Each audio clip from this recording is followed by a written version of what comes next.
Right, a very good morning once again, and thank you for joining us in today's webinar, The Future of Faith, Work and Mission, with our speaker, Ronald Wong. So I'm Joan, I'm staff at SCGM, and I will be co-hosting with my colleague, Claire, today. And if it's your first time joining us this morning, we really want to extend a very, very warm welcome to you. Before we dive into introducing the topic and our speaker, let's all spend some time worshiping in spirit and holding the truth of God's word this morning, that truly He is King and He is Lord over our nations, and He is worthy even this morning. If you're tuning in from office, right, of our songs and our praises and our adoration. Yeah, so let's spend some time in worship. Amen. A very good morning to everybody, and welcome to SCGM's Mission Fellowship.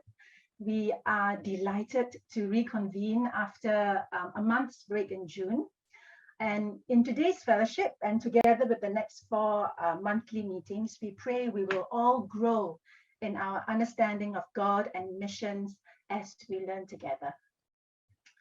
I'd like to begin this introduction about SCGM and the series of forums we are going to have by referring to something, if I may, by referring to something our DPM Ronald Wong recently said in a recent speech, right?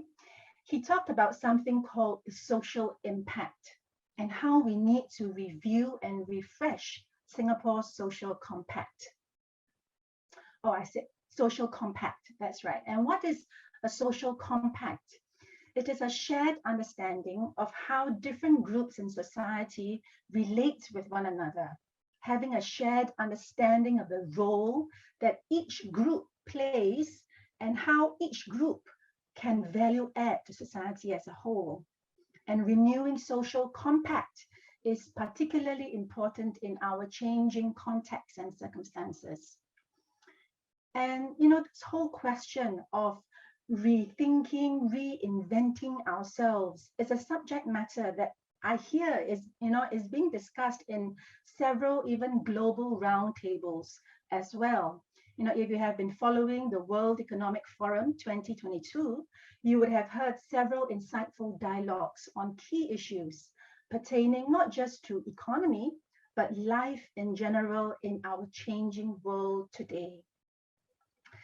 And as I was listening into these forums and also DPM's speech, I found myself asking, what is the role of the church in society? What is the role of this group of people called Christians? And how is the church renewing herself so as to remain relevant to the changing society, so that we can engage meaningfully with people on issues that matter to them? At SCGM, we have been laboring over these questions, and we want to invite you to co-labor with us as we co-create mission solutions beyond 2020. To frame, this part of our conversation, we have identified 3 Ps which we wish to engage with you, participants of this mission fellowship and the church at large in Singapore. These 3 Ps, Joan, could you please go to that slide? So as we renew our mission approach beyond 2020, we want to ask ourselves, how can we be thinking of ourselves as, number 1, the first P, people of prayer? But prayer here, not in the act, not in terms of talking, prayer not as the act of talking, but prayer as the act of listening, prayer as the act of learning in profound humility before God, prayer as the act of changing, transformation, and being humble not only before God, but also before others, and even cultivating a humble posture of listening and learning from the very people we seek to serve in missions. That's the first P. The second P is, asking ourselves, how can we be thinking of ourselves as peacemakers? We recognize that, we recognize there's lots of dramatic changes happening in our world, and all these fluxes are precipitating much anxiety and tensions. And we can see that played out on our televisions every day.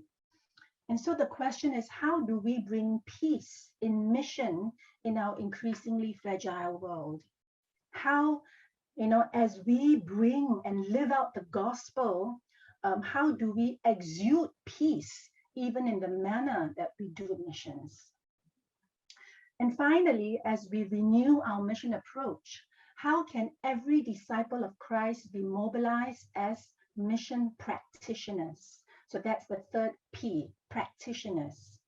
We wish to re-envision missions as something that is not just meant for a selected few, a so-called, the few missionaries only, and doing the more religious-y kind of stuff, but rather something where everyone has a part to play in God's overall mission for humanity.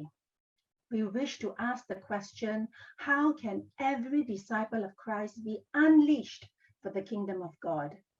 How can every disciple of Christ use the gifts and talents that God has given each one of us to bring shalom and well-being to both our society in Singapore and societies beyond Singapore?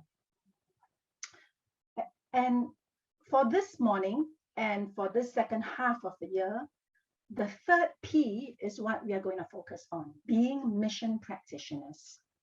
And we have an interesting lineup of topics this season, and we will be focusing on how we can integrate faith, work, and missions. And I personally do look forward to the enriching and mission transforming conversations ahead of us. At this point, I also wish to introduce a new format that we are going to use in our mission fellowship. And as we try it out this year, please do feel free to feedback to us via email. As I mentioned earlier, SCGM hopes that our conversations are interactive and co-creative, and that this hour or so of learning together is not just one of passive listening and going away with some like vague good ideas. We hope that our fellowship can be more interactive in co-creating solutions for missions and what we can do to improve the way we bear witness to the world. To do this, we are going to break up into smaller discussion groups after the speaker session in what we call as learning communities. We will tell you more about this learning communities later and the questions that we'll be discussing. But if I may just ask you, please do not drop out of the learning community section, because that is a vital part of this whole entire morning. If you do feel shy to speak, you don't have to speak, but remain in the groups, because at the end of it, at the end of the discussion, we wish to come back together and to share and to discuss, some even practical steps we can take forward. So thank you. Thank you once again for joining this morning. And I will pass the time back to Joan, who will introduce to you what we're going to do today and also the speaker. Thank you. Thank you, Claire. Okay, next up, it really gives me, myself, I think as a young person, really an encouragement that so many of us here this morning are here to join us to want to learn about faith, work, and mission integration, the future of mission, really, which we want to give more thought into. We know how much work occupies the life of a person, and same goes also for Christians. And we've heard Claire talk about how the world has shifted, and it will still continue to change for as long as the sun rises and it sets every day, right? And I guess, as a young person, and certainly for people younger than me, with the rise of info communication, of technology, our worldview can really be shaped and influenced by them. by globalization, by polarization, and perhaps even by the uncertainties of the geopolitical and social instability, right? And with all these things, will they affect the way we work and the way we look at work and missions in the future? Yeah, I think it will. And so if that's the case, how do we as leaders in our church, as pastors or shepherds or teachers of God's word, how do we ensure that our young people, the next generation, remain rooted and obedient and faithful in God's call to missions? And what does it look like then? Right, so we want to see every believer to be missions practitioners. And the question really is how can we practically equip and mobilize them? So that's why we're really glad to have Ronald with us this morning. Ronald, he is, as you can see on his profile, he's a practicing lawyer. He's involved in various organizations in communities, in ONs, in MICA Singapore, in the arts and culture community. He's also an elder in his church, a leader of the young adults ministry. He's in the preaching team. He's a writer. He's a poet, a husband, and a father. He is a lot of, he wears many hats. But fundamentally, we know that he is a very humble servant of King Jesus. And yeah, we're really honored to have you here, Ronald, with us. Over to you. Thanks, John. Yes, thanks so much for having me. Just give me some time to share my screen. Great. Yeah, so let me begin by sharing a story. So there was this young man who finished his 2 years of national service. He's been attending church for about maybe two years or so, but kept struggling with many issues and questions, apart from struggling with other things in life, relational issues, depressive thoughts, and so on. And he struggled with a lot of intellectual questions, with the faith, existential questions about life and truth. After that 2 years in national service, he did an internship at a firm, and he met a few Christian colleagues there who took interest in befriending him, engaging him, including on his issues about Christianity and philosophy. And he had a meaningful time at the internship, and the colleagues were great. They were people of integrity, but it's not like their answers could, answer his questions satisfactorily. At the end of the internship, they gave him a book and left a note in there of a verse. And that evening when he got home, he read the verse, and somehow when he read that, the Holy Spirit broke through, convicted him, and convicted him that the truth and the peace that he was looking for could only be found in God, not as a proposition, but as a person. And so that night, he finally surrendered his life to God. And so that young man was me. And I dare say that if not for that internship and those Christian colleagues who were authentic and faithful in living out their faith at the workplace, I would not be where I am today. And of course, I thank God for that. And that's also why, to me, I think it's very important. It's a very big theme for me, for Christians to be authentic, to be faithful, to be missional, to be witnessing at the workplace or the marketplace. And so in this sharing, I just want to consider some thoughts about the future of faith, mission, and work, and the intersections of these three areas. So I first talk about the future of work. The future of work is digital. Obviously, the very fact that we're all here, digitally interacting with one another, already attests to that. Because of the pandemic, a lot of this digitalization of work was accelerated, where previously, even if organizations were sort of slow in adopting digitalization and technology, or they were forced to do it because of the pandemic, right? And actually, at the very heart of it, or rather at the very foundational, the fact is that we have all been interacting digitally even prior to that. The fact that you are communicating with one another through email and not in person is already a form of digital interfacing, right? But things got heightened with video calls, video conferencing, and it seems that more and more so, the way that technology is moving, there will be increasing use of virtual reality or augmented reality technology in interfacing with one another. And of course, the question that it brings up is then, how would that affect human connection and communication when the majority of communication is in fact non-verbal and non-textual? What happens then when communication is passed through processed data, which is the essence of digital, right? Processed data. And what happens if the most of our connections and communications are actually done digitally rather than in person, where in the workplace there's no longer the what we call the water cooler effect, where people bump into one another at the pantry, at the water cooler, and then they interact with one another and have friendships or relationships built incidentally as a result of that. The second key theme for the future of work is automation. And we see that across the board in many industries, including mine.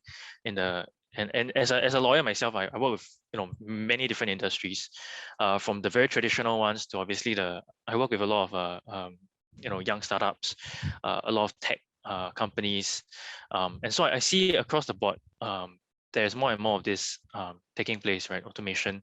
But what often that means is that it's not that people will be entirely replaced by automations or robots or AI or whatever, but often it's that there will be the same jobs but with less grunt work, and that often means more time, by right, more time for thinking and also for interpersonal connections. It may also mean that there might be less jobs all around, which is sort of a separate issue. Another key theme is hyperconnectivity. So it's because of the fact that we are the technology is enabled, right, for data to pass through so quickly today, that in the information economy, and not just the non-informational traditional economy, there'll be more and more gig workers. In other words, they're freelancers, not permanent employed staff. What it also means is that there's a lot more flexibility in terms of time, but also a blurring of time boundaries. Already we see that there's shorter attention spans across the board for among people, and actually I see myself as well having shorter attention spans. There's more things that demand our attention, and what often that means also is that increased anxiety related to work. And I think there are various, I don't need to cite, but there are various studies which have shown that there's increased anxiety, stress levels across workers across the globe. Another key theme of the future of work, demographic changes. So millennials and the Generation Z, Gen Z, they are the ones who are either already in the workforce or coming up to the workforce. For the millennials, they are starting to take up leadership positions at middle and even upper middle management levels. And of course, there are some stereotypes and so on, but across the board, generally, we do see that in terms of these demographics of people, which I suppose technically I come within actually at the upper end of the spectrum. There is this theme of a strong sense of purpose that is needed, as well as increasing anxiety about job security and success. There's also another big theme for these demographics, which is increased social concern, which is tied to this whole deeper desire for purpose. And what that means for the workplace is seeing that the job or the work is not just something that pays, but something that fulfills a fundamental purpose and addresses social concerns that they have as well. Another big theme is geopolitical shifts, the rise of Asia, particularly China and India. And actually across the board in my industry, in my work, as well as among my peers and the young adults that I work with, and I in my church, we see this essentially more and more diverse workplaces, more and more diverse stakeholders, clients. A good number of my clients come from China, India, and beyond, including the Middle East. And we basically in larger organizations, we see that that diversity actually does lead to cultural differences, and friction from cultural differences.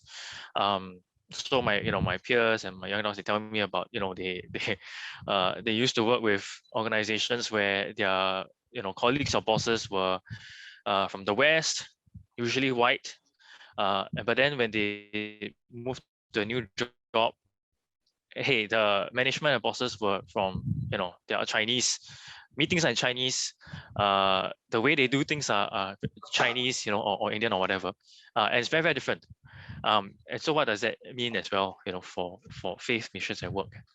A last theme that I want to highlight, but it's still an ongoing sort of evolving uncertainty, is Web3. And so if you may not, if you're not so familiar with this, essentially Web3 is connected with all these things about blockchain, cryptocurrency, and the metaverse. So it's sort of a mishmash of these few things.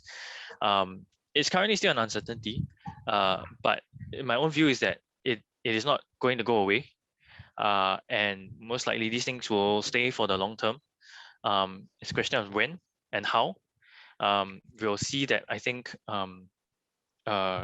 cryptocurrency and blockchain tech will stay probably as an investment holding asset, and eventually I think more and more being adopted as a form of medium of exchange currency for day-to-day transactions. Already as it is in Singapore, apparently the adoption rate is currently 16%, and I think that's very high, and I think it will continue to increase with future generations. And I think this may shift some of the things that we want to think about in terms of the future of missions in particular.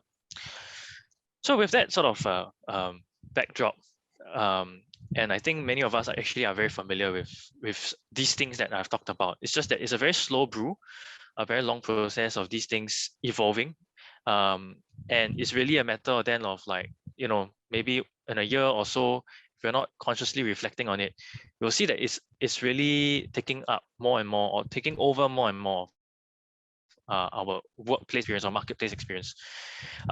And so I guess the question then is, what does it mean to pastor the worker of the future? And so I think one big way to look at it is that there will be old issues, whatever issues that people have faced, you have faced in the past in relation to workplace, or missions. It will still be there, but they come up in new expressions, in new circumstances and new contexts. There's age-old issues of insecurity and anxiety, and I mean that in the fundamental human sense, that insecurity, that drive and need for security in terms of wealth and possession and identity and status and so on. These are all sort of bound out in that whole sin condition, right? That expresses itself in anxiety and how people then chase after things of the world, things of flesh, and so on and so forth, right? Demands on time and attention. The fact is that actually there's always been that the good things, as it were, work, career, money, or even family. These are all things that have always demanded our time and attention, but more and more so, the way that things have evolved and will continue to evolve, there will be more and more demands of it. And then, of course, the issue problems of interpersonal issues. Again, they find themselves with new expressions and new challenges, given the context of increasing sort of digitally mediated personal relationships rather than in-person ones. And so if that's the case, then I think when it comes to pastoring the worker of the future, discipling the worker of the future, I think it's just recognizing that at the heart of it, our faith is still the same. And the biblical Christian virtues and ethics remain the same in spite of evolving circumstances and contexts. But I think we do see a trend of our faith, our character being challenged and tested much earlier, already in terms of young children. I see my nieces and so on, in like early primary school, right? They're already being tested and influenced by technology in very, very, very fundamentally different ways than most of us have experienced. They're exposed to stuff on the internet, on YouTube, and even if they're not, even if you as a parent control it, right? Their peers are, and you can't control that, and they are influencing, the kids and so on. And so I think there's a need for early spiritual formation, even earlier. I mean, of course, spiritual formation, discipleship, and mentoring has always been necessary from the start, right? In terms of our children and so on. But I think there's need for more deliberate, intentional reflection on spiritual formation, discipleship. In this context where there is more and more such influence and technological advancement and access. And so I think for young persons, there's a need for an emphasis on discipleship and mentoring for a distinctive Christian ethic at the workplace. Because I mean, the fact is we spend the majority of our waking time at the workplace, and our character is tested there. And the allures and temptations of the world are concentrated there as well. And I think the sad thing is that time and time again, I hear stories of Christian colleagues and managers. I mean, not my Christian colleagues, but I'm talking about in general, when people talk to me and tell me, right, that their colleagues and managers who are Christians are disappointing in terms of failure of character, or even being abusive, or being just maybe poor workers or managers, and then being seen as hypocritical, living a double life. And actually, the sad thing is many people seem to be unaware of their own failings and the harms that they bring, and the failure of the witness. Of course, there are positive stories as well, which we want to celebrate. But I think the thing is, it's sad when you actually look at the statistics, right? From the poll, right?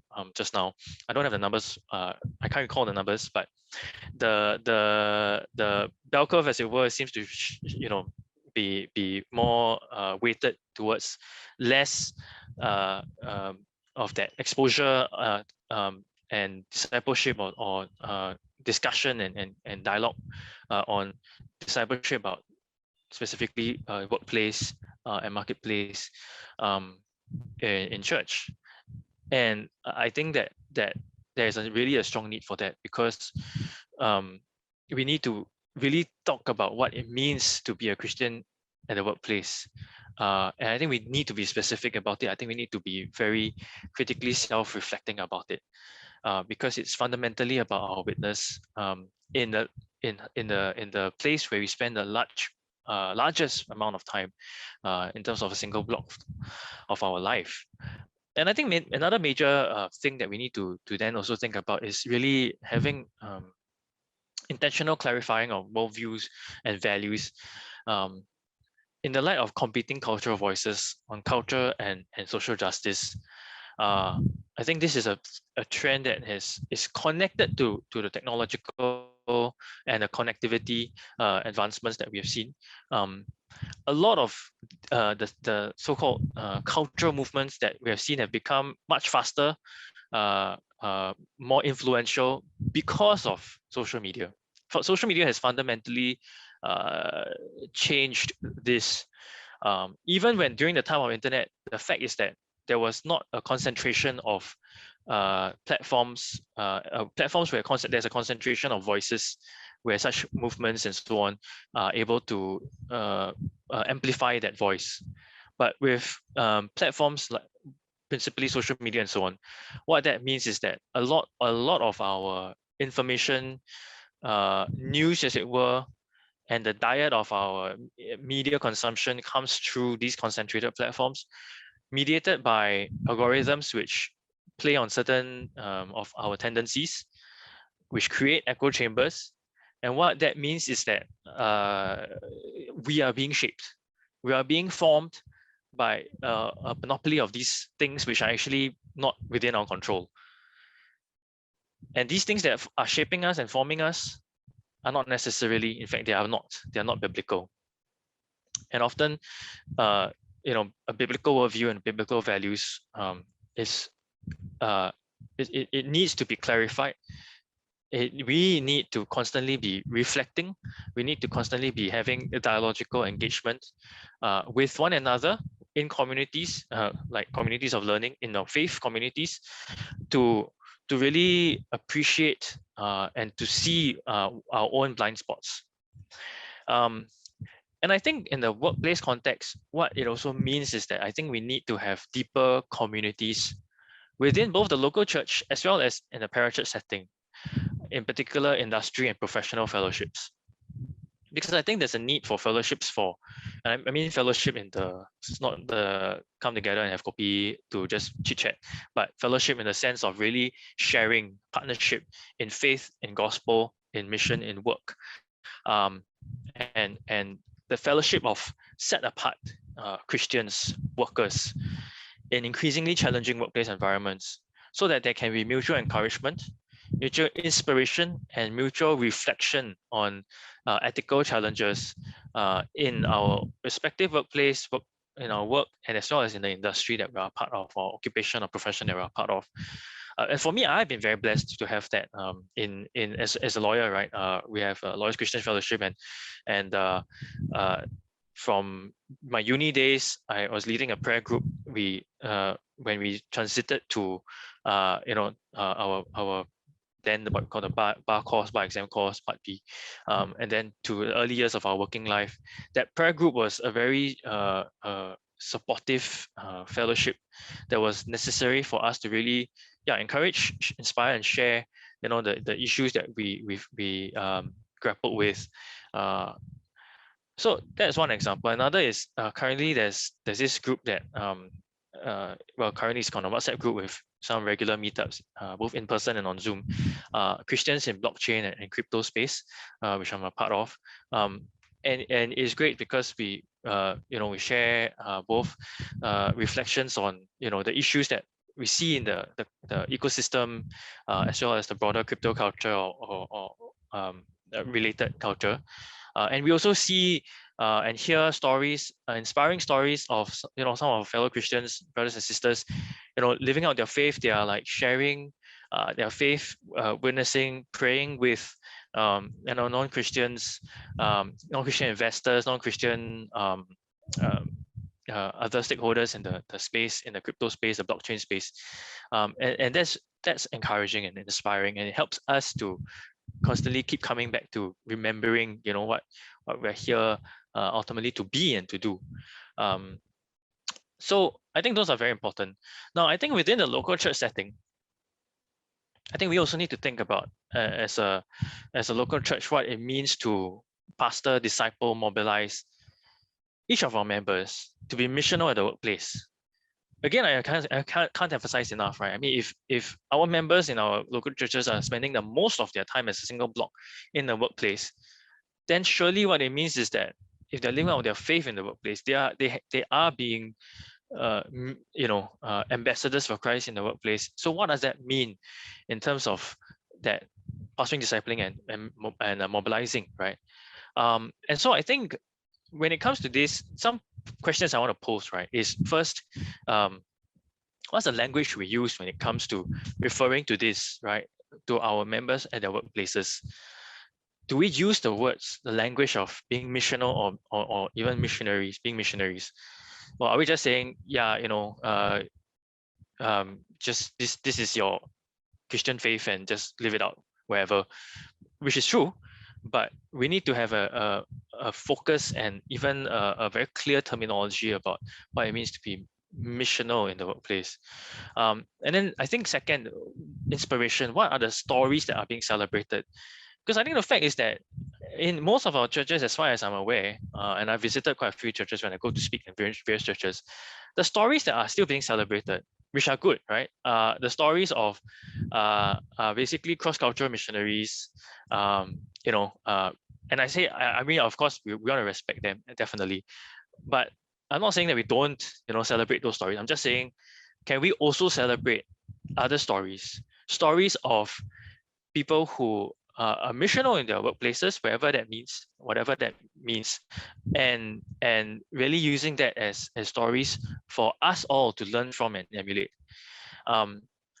Also, then the next question is, who are we commissioning, right? Again, I mean, the fact is that I think across the board, the trend is generally we commission those who are going doing cross-cultural missions, right? Again, that's definitely important. We commission also our church leaders, which means either your elders, your pastors, or ministry leaders, and of course that's very important as well. But then, yeah, what about all of our, our members and congregation who are going out into the world to be missional? Another question there is, how are we equipping workers to be, our members to be missional workers, specifically missional in the workplace? And how are we supporting? What does it mean to support our workers to be missional? So one thing that I'm very big about is mentorship. My deep wish and desire is that spiritual parents take interest in people, especially young people's lives and work, formally or informally, to be mentors, because I think that's really what is needed, what is crucial for especially young people in terms of working out their faith, especially through the various transitions of life. I mean, the fact is, you can just do it in your own church. I'm pretty sure that the fact is that when they transition from youth to young adult, from young adult to eventually working adults, older working adults, the dropout rate is very, very high. And why is that? And I can say that it's really that it comes down to this: the presence of spiritual parents taking interest in their lives, and one big aspect of their life is their work. So a few years ago, my church, I organized with a team this Faith at Work conference, and it was great. It was really needed. I think all the participants who attended really shared like how they haven't heard stuff like that in their churches. They really, it really gave them strong impetus to live out their faith in the workplace, and to identify that, hey, that there are others who also, other Christians also, who share these issues, share these struggles, and so on and so forth. And I think so another thing I mentioned I showed on this slide, right, is kingdom mentorship. So there's this young friend of mine. He started this faithx.1. You can go and Google, just go to this URL, faithx.1. It is a marketplace mentorship for young adults. Any Christian can apply to be mentored, and any Christian in the workplace, slightly older in their journey, can be a mentor. And just connecting them, there's a sort of a framework for this whole mentorship, and thinking through, their work issues, their transition issues, and so on, adulting issues, as it were. So then, that's with regard to pastoring the worker of the future. I think another big theme we want to then consider is, what does the future look like then for missions, for mobilization, and for work? So I think a lot of the stuff that I've talked about, right, the challenges and the evolving new contexts for the workplace, would also mean that there will be actually increase in intercultural engagement within the workplace.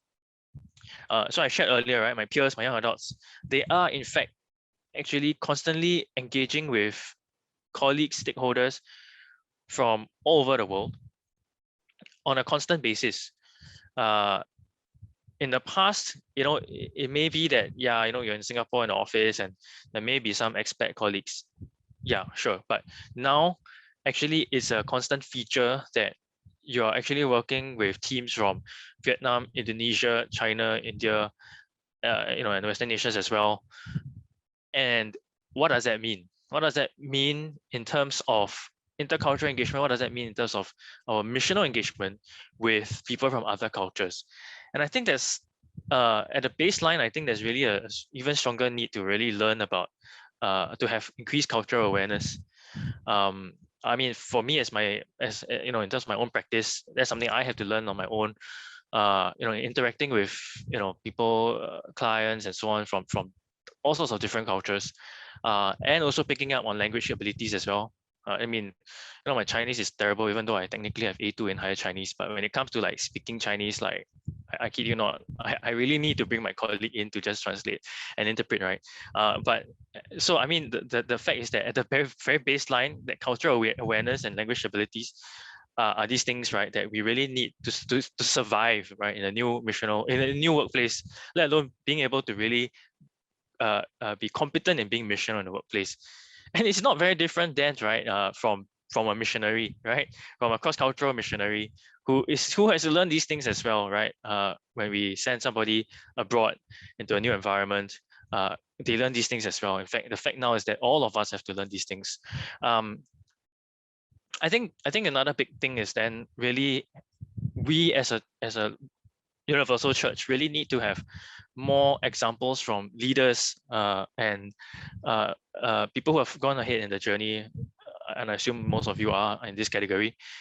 Examples from leaders like that to inspire, right? Inspire faith, inspire that younger people have courage in living out their faith in the workplace and have authenticity in living out their faith in the workplace, and so in my own context, for example, I am also learning to just be courageous or bold in just taking the opportunity to share with my client, pray with my clients, whenever the opportunity arises, to be authentic about it. When I have like there was a recent case we won, and to be frank, it was kind of a a surprise of sorts. And then I just told my clients straight up, do you believe in God? I really think this is a miracle, and just like sharing and praying, with the client, especially for my own pro bono work as well. I work with a lot of migrant workers, with who come into all sorts of issues and problems. I always try to take opportunity to just pray with them and share with them as well. And I think we just need to have more of that, in more of such examples all around, right, in order to encourage us all to live our faith courageously and authentically. Specifically, I just want to touch briefly on this whole thing of workers in mission organizations. I think many of us here are from this context. Long and short is that it's not different. Essentially, the challenges that I've talked about, as well as the evolving context we've talked about, will also be what you will see in your mission organizations. Same problems, same strengths, same resources, same issues with the workers of the future will also be present in your organization. And I think the question that you need to ask is then, how do you lead workers of the future? How do you develop workplace culture in this new context? How do you help your workers to understand themselves, understand this new environment, understand how they can achieve their maximum potential, how to be good workers and followers? And I think all around then, I think, yeah, there are these questions, right, in terms of what it means for these skills needed to be missional at work. And I've touched on that briefly. And this is more generally about the future of missions, less about the workplace. Increasingly, I think we see more and more, and I think that there's a need to really apply our minds to this, more of digital missions. In other words, missions that is in fact predominantly, if not entirely, digital. And we see new expressions in the virtual world. The fact is that actually we already see some of that in the social media platforms. People actually do share and witness on the social media. But in the new technological environments, the metaverse, Web3, we are seeing more and more of that happening.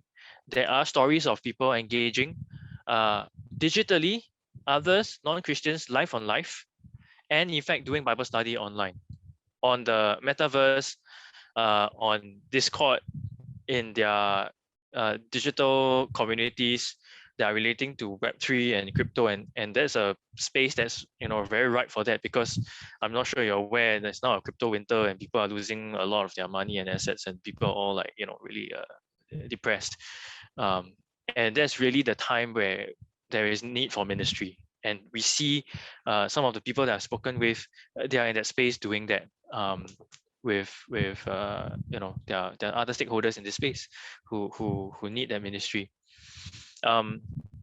Tangentially also, I think the when it comes to the future of missions, I think that one thing we do want to think about is how blockchain and cryptocurrency could be the future in terms of funding missions or transfers, especially if we see that that the adoption rate in mission receiving communities. I don't like to use that term, but I mean, for simplicity and ease of explaining, for now, I'll just use that. The reality is that in many of the developing nations, there is in fact a very wide adoption of crypto usage. In Vietnam, India, Pakistan, Ukraine, Kenya, Nigeria, the adoption rate is extremely high for the simple reason that, weak governments, weak monetary sovereignty, weak currency, and that's why among the general population there's a high adoption rate. And what that means is that, in fact, it's actually it could be much easier and more efficient. And also you get around some of the issues about, foreign governments and their controls on, foreign funding and so on. To be able to transfer monies, funds, to communities and missionaries in these nations. But there are issues, and I'm in the process of trying to work out a framework as well. So, if you're interested, happy to always bounce ideas. So I think another big theme then also is about missional business. I mean, in we have talked about, and it's a very common trend, right? We've talked about business as missions, but I think increasingly it's just also understanding that what it means for businesses run by Christians to be missional in an increasingly international, diverse, and digital and automated work environment and context. There is then more opportunities for pastoring and evangelizing workers of all cultures. But there's also a need to really understand purpose, social concerns. ESG is a very big theme. And I think to be a missional business, you have to then address these things as well, the environmental, social, and governance considerations, to have credibility among your stakeholders, in order to have that credibility to be a witness in the marketplace. And I think what it also presents would be opportunities to conceive new ways to be missional in this whole peacemaking and reconciliation work, virtually and in local communities. So finally, I think one thing that we also then want to think about is bridging the gap for bridging the digital gap for missions. As much as a lot of the developed, urbanized, modernized world becoming more and more connected, digitalized, the fact is that then there is a huge and increasing gap between that and those who are not connected, connected to that digital environment. And it may be an infrastructure thing, but it may also be more than infrastructure. It may be a soft skills thing, which means digital literacy. And what that means is being able to be actually conversant and able to navigate a digital environment, and not just being able to technically use digital technology. But what I think also it means is that presenting opportunities for missional work with rural and urban rural communities.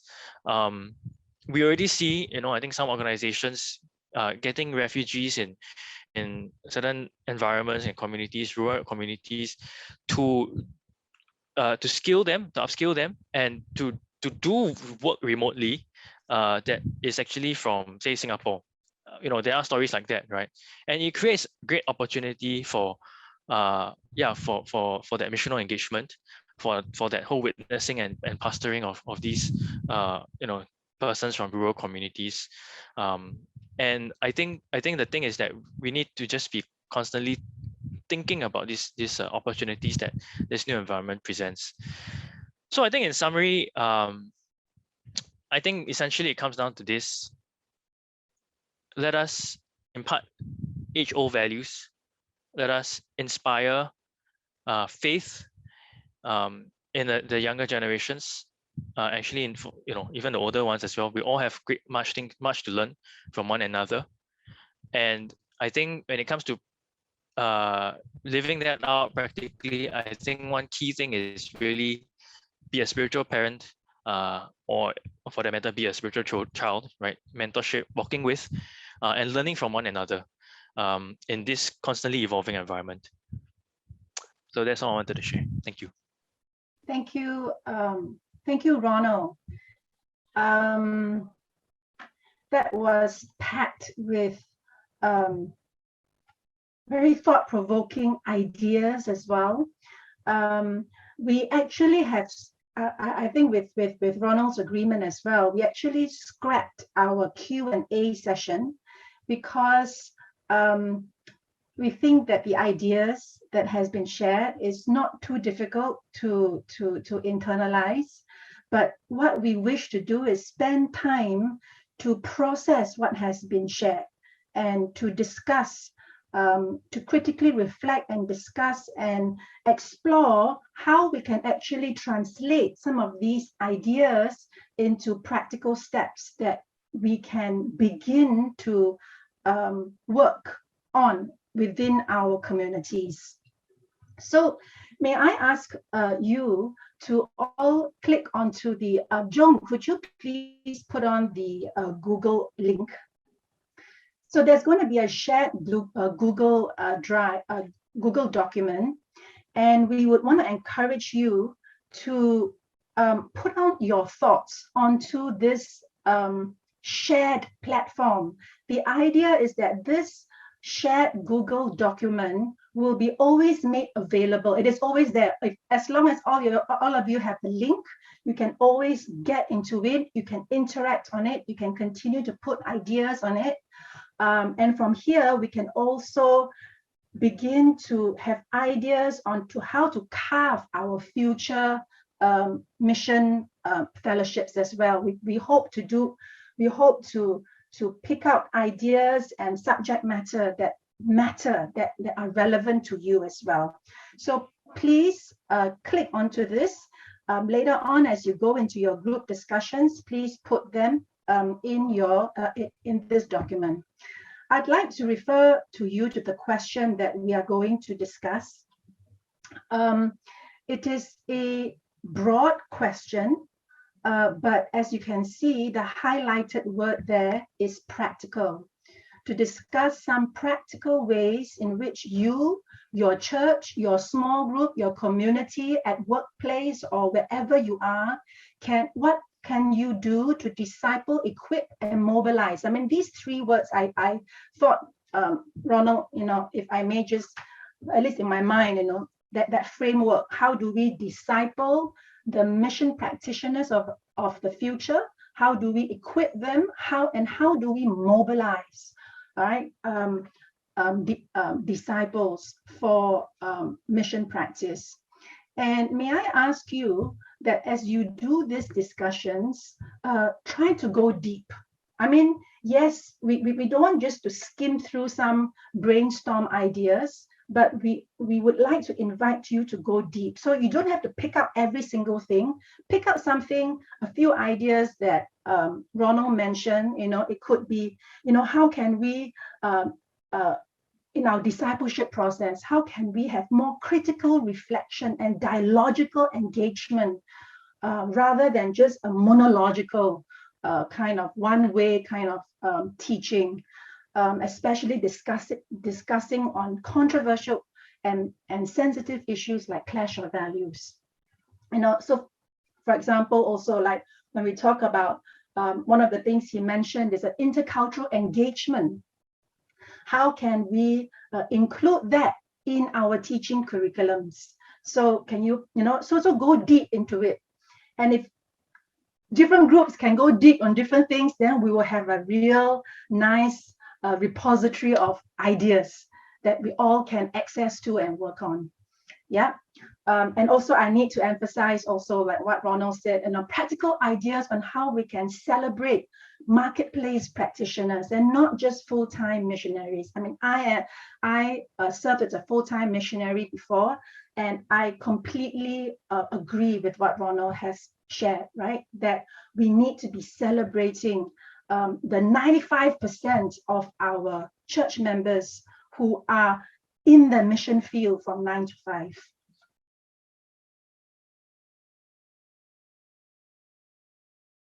Hi, I'm Belinda, and I currently work in corporate communications. I've been in the news and media industry for about 3 years now.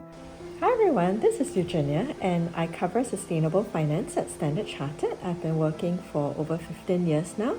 Hi, my name is Huai Yuan. I'm 33 years old and a new father to a 9-month-old boy. I've been working for about 8 years now. For the past 6 years, I've been in private practice, working as a dispute resolution lawyer. Part of my job involves doing COVID communications and drafting messages that enhance the corporate image of the organization. So in my role, one big area that I look at is sustainable investing, or some might be more familiar with the term ESG investing, really being able to embed environmental, social and governance considerations into one's investments. As a young person in this field, I find mission looking a lot like discerning the types of messaging that we put out, ensuring that things are accurate, factual, and helps to enhance the quality of life or subsequent decisions that the user receiving the information might have to make. I guess many of us would know that during the pandemic, online activity and the amount of information that we receive has increased exponentially, and there has also been increasing difficulty understanding which of the information that we get is accurate or not. So not only looking at investments that perform well in terms of financial outcomes, but really looking at some of these environmental factors, such as whether the companies are actively looking to lower their carbon emissions, do they have strong environmental policies in place, are they having good social factors in terms of the way they treat their employees, looking at health and safety, looking at supply chains, and whether they have strong governance in place, whether they have good diversity on their boards. Some of the products out there as well, beyond just embedding these considerations, also actively look to further sustainable development. So these could be funds that look at perhaps microfinancing of small women entrepreneurs, and being able to provide them just that capital for them to build a business, support their families, and that could be transformative towards societies. I believe that God really wants to look at how we can meaningfully use finance to be able to support these causes, which are close to His heart, in terms of uplifting poverty, establishing better health and well-being, and just being able to deliver on broader societal outcomes. I try to be an ambassador to Christ in my small way through being very intentional in two things. The first is being very intentional in being bold in preaching the gospel to people and engaging them in apologetics. If they genuinely have deep-seated intellectual questions, I would be more than happy to engage them. To me, that of course entails being an advocate for God. I always relish opportunities to engage people in apologetics, but that is only engagement at the head. I also feel that it's very important to also engage at the heart level. It's very, very difficult as a lawyer to set aside time for people, because for lawyers, time is generally money. But I recognize that it's very, very important to invest in the lives of people and to really care for them. That's why a lot of lawyers burn out. The profession is a very punishing one. It looks to be a little bit uncaring, but I think there are many opportunities for us to really showcase the goodness of God in talking to people, in setting aside time for them. At least for my team, I do make it a point to be very intentional in the well-being of my team members, the lawyers in my team, and of course mentoring them very carefully in their work, not just in their work but also in their professional development and sometimes even their personal development. I think also when we read the news, sometimes it can be disheartening, but I think it's also an opportunity for us to be diligent in intercession and also to just have a vision of what God wants despite the reality of our world. So as a young person, I try to be missional by holding God's word to be true and believing in what He promises to us despite the pessimism or the bleakness of the news we might read. Also to provide accurate information in a timely manner as much as we can, so that people reading it can make informed decisions downstream. It is my hope and prayer that as Christians, we will view the work of the Great Commission with urgency and be very intentional in being excellent ambassadors for Christ. I think my prayer for faith, work and mission, especially for the younger generation, is for this compass in us to be strengthened, both in terms of our discipline in the Word in knowing who God is, knowing who we are in His image, but also in using His weapons to combat the misinformation we might face. And when faced with grey areas in this age of digital information overload, I hope that we can each learn to make a decision that is edifying not only for ourselves but to the community around us, that we will continue to live out the values of God's kingdom and also to stay true to who He says we are as His children. My prayer really for everyone is to be able to be part of looking at how your work can be transformative to societies, and in the roles that we play. I believe that God has given us our own spheres of influence in whatever sectors we're in, and He wants to really be able to use that for His kingdom good. And may we be all able to partner with Him faithfully with our 5 loaves and 2 fishes.